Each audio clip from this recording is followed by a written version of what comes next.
If you've ever checked your bank balance 5 times in one day, hoping the number would somehow be different the sixth time, this story is for you. There's a kind of exhaustion that has nothing to do with how much you earn. It's the exhaustion of a mind that never stops counting. You can have enough and still feel like you're drowning. You can pay every bill on time and still lie awake doing math you already finished hours ago. That tiredness isn't about money. It's about something quieter, and today we're going to name it. I want to tell you about a merchant named Tomas, who was, by every measure his town could offer, a successful man. And yet he came to an old monk one evening and asked a question so simple it embarrassed him to say it out loud. The monk's answer was 7 words. 7 words that undid everything Tomas thought he understood about safety. We'll get there. But first, you need to understand what brought a wealthy man to sit on a stone step outside a monastery, waiting for a monk who owned nothing. Before we continue, tell me in the comments, which of these habits do you recognize in yourself? Checking your balance out of fear, not need? Saying yes to work you resent because you're afraid to say no? You might be surprised how many people carry the exact same weight, quietly, every single day. Tomas lived in a coastal town where the harbor smelled of salt and tar, and the market bell rang 3 times a day to mark the opening, the midday lull, and the close. He sold cloth, fine wool from the highlands, dyed indigo and rust, stacked in bolts along the walls of his shop. By 30, he had 2 warehouses. By 40, 3 ships. His name was spoken with respect in rooms he used to be turned away from. But Tomas had a habit, and it had grown so slowly he never noticed it arriving. Every morning before his feet touched the floor, he counted. Not sheep, not blessings, coins. In his head, he ran the numbers. What came in yesterday, what was owed, what might be lost if the ship from the south was late again. He did this before he had opened his eyes. He did it again at midday, alone in the back room of his shop, ledger open, finger tracing columns he had already memorized. And he did it once more at night, in the dark, long after his wife had fallen asleep beside him. He was, by his own admission, a careful man.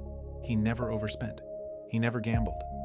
He gave alms on holy days, as was proper. And yet each year, as his warehouses filled, something in his chest grew tighter, not looser. He assumed this was simply the price of success, that wealth was a mountain, and the higher you climbed, the thinner the air became. He assumed everyone at his level felt this same low hum of dread. He never asked anyone if that was true. He was too afraid of the answer. His weakness, if you can call it that, was believing that vigilance was the same thing as safety, that if he simply counted hard enough, watched closely enough, he could outthink misfortune entirely. Perhaps you know this feeling. The spreadsheet open at midnight, the refreshing of an account balance that hasn't changed since you checked it 20 minutes ago. Not because you need the information, because some part of you believes that if you stop watching, even for a moment, everything will collapse. There were smaller habits too, ones Tomas never thought to name, though they shaped every one of his days. He said yes to contracts he didn't want, because turning down money felt like tempting misfortune. He avoided looking at his own accounts on his worst days, then punished himself with double the checking on his better ones. He compared his warehouses to the warehouses of men he had never even met, using their success as a ruler to measure his own worth. He held his breath, quite literally, every time a ship was due to return, as though his own tension in the harbor could somehow steady the water. None of these habits made him richer. All of them made him tired in a way that sleep never quite fixed. One autumn, Tomas heard of a monk living at the edge of town, in a small dwelling that had once been a fisherman's hut. People said the monk owned 3 things: a robe, a bowl, and a blanket. They said he had once been a merchant himself, richer than Tomas, before he walked away from all of it without explanation. Tomas found this story impossible to believe. A man simply walking away from 3 ships and 2 warehouses? He decided he needed to see this monk with his own eyes. But what he didn't know was that the monk had heard of him too. Had heard specifically of a merchant who was said to be the wealthiest and least peaceful man in the province. And the monk had been waiting, in the patient way that monks wait, for Tomas to arrive on his own. He walked to the hut at dusk, telling himself it was merely curiosity. The monk was sitting outside on a stone step, watching the tide come in, his bowl resting empty beside him. Tomas sat down without being invited, which surprised even himself. For a while, neither man spoke. The sea did the talking, the way it does. Finally, Tomas asked the question that had brought him there, though he hadn't planned to ask it so plainly. "How do you sleep at night?" he said, owning nothing. The monk didn't answer right away. And this is where everything changed, not because of what the monk said, but because of what he did first. He picked up his empty bowl, turned it over in his hands, and set it back down. Tomas watched this small gesture and felt, for reasons he couldn't explain, his throat tighten. "Tell me about your ships," the monk said instead. Tomas began to talk. He talked about the southern route, about the storm 2 winters ago that had cost him half a cargo, about the rival merchant 3 streets over who was, he was fairly sure, undercutting his prices out of spite. He talked for a long time. The monk listened without interrupting, which unsettled Tomas more than any question could have. Remember this detail. It matters later. The monk never once asked how much Tomas was worth. Not once.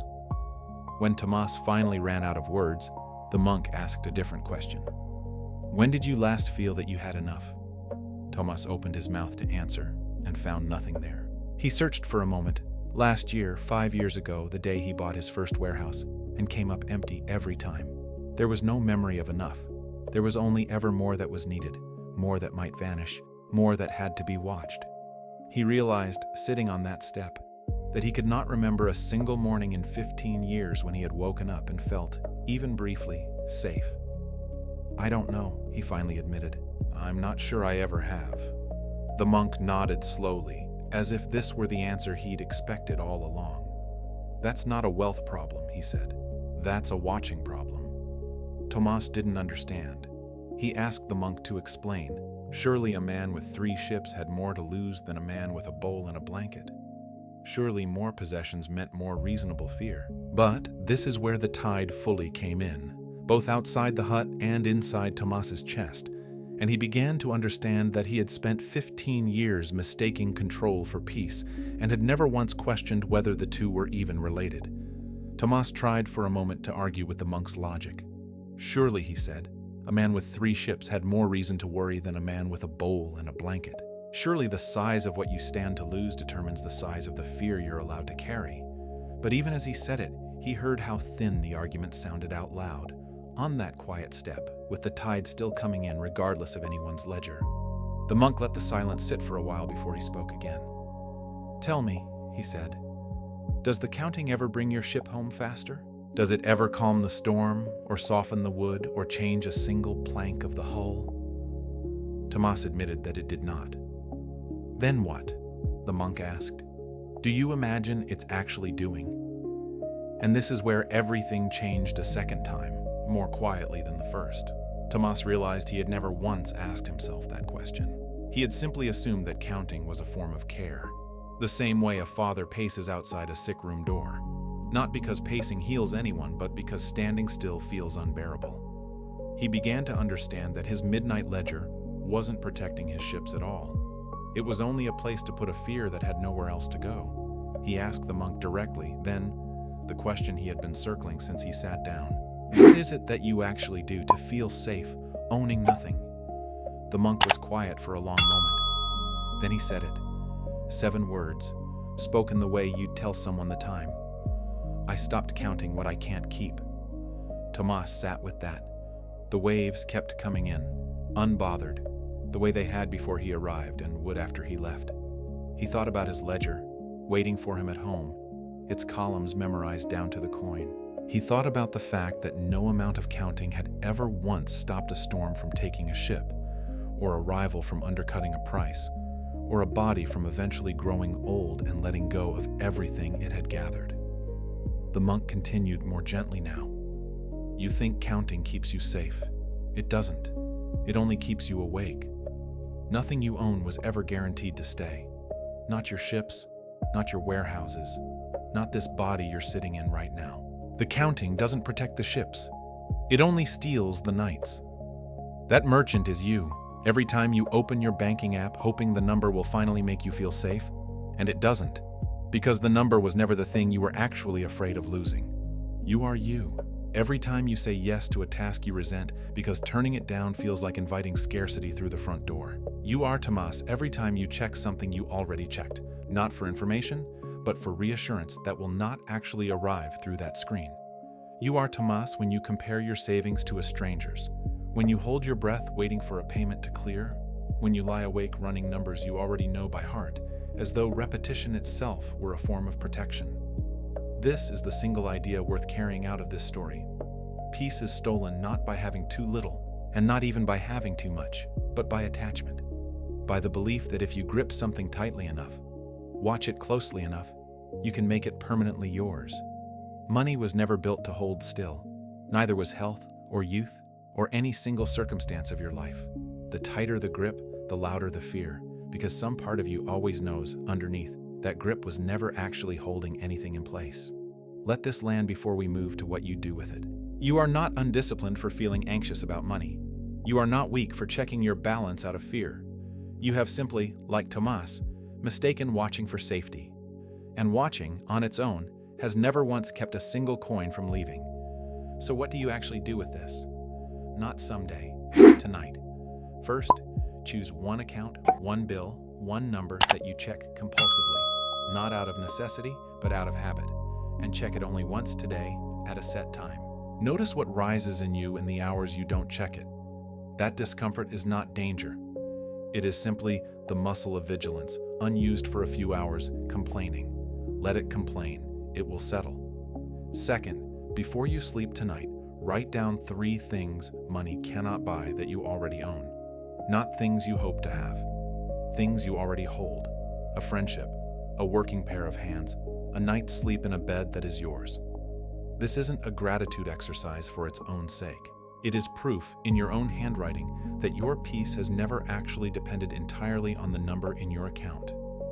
Third, the next time you feel the pull to say yes out of fear, to overwork, to overcommit, to chase one more contract you don't have room for, pause and ask yourself Tomas's question. When did I last feel I had enough? If you can't answer, don't fix it by adding more. Sit with the not knowing for one full day before you decide anything. These 3 things are small. They will not make you rich, and they were never meant to. What they will do, slowly, is loosen the grip. And it is the grip, not the money, that has been stealing your peace all along. Picture Tomas, years later, sitting on that same stone step at dusk, his ledger still open somewhere behind him in his shop, but no longer opened at midnight. The tide still coming in, still going out, indifferent to how carefully anyone counts. He never gave away his ships. He never took a vow of poverty. He simply stopped mistaking watching for safety, and in that small shift, found more rest in a single ordinary evening than 15 years of vigilance had ever given him. In his own words later in life, he told it simply, "I thought I was protecting what I had. I was only ever losing sleep over what I could never fully hold in the first place." And so, to you, listening tonight, perhaps doing your own quiet math in the dark, you do not need to own nothing to feel peace, and you do not need to earn more to deserve it. You only need to notice where you are gripping something that was never going to hold still, and loosen your hand, just slightly, and see what happens. Peace was never on the other side of more counting. It was only ever on the other side of less gripping. If this story gave you even a single moment of quiet tonight, there are more waiting for you here. Stories built the same way, for the same tired, careful hearts. Next time, I'll tell you about a farmer who buried his savings in 7 different places, so afraid of losing them that he forgot, for years, what he was even saving for. Until then, walk gently, hold loosely,